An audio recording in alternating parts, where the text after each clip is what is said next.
இது சிக்கனா மட்டனான்னு கேஸ் பண்ணிக்கிட்டே இருங்க. அதுக்கு முன்னாடி ஒரு குட்டி கதை போகலாம்.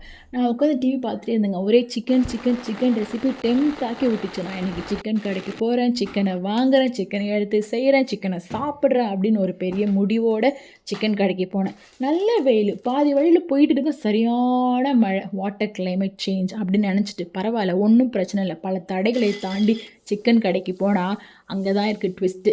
சிக்கன் அண்ணாவே துரோகம் பண்ணியிருக்காரு. என்னதுன்னா, சிக்கன் கடை க்ளோஸ், டுடே இஸ் ஹாலிடே அப்படின்னு போர்டு போட்டிருக்கு.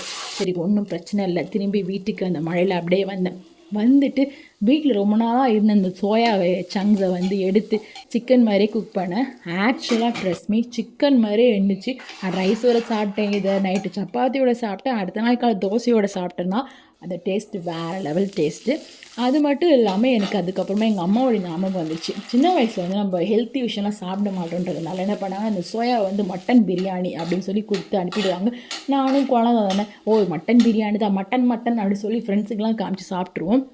இந்த மாதிரி உங்கள் அம்மா உங்களுக்கு இது மாதிரி குக் பண்ணி கொடுத்து உங்கள் அம்மாவை டேக் பண்ணி ஐ லவ் யூன்னு சொல்லுங்கள். Bye bye.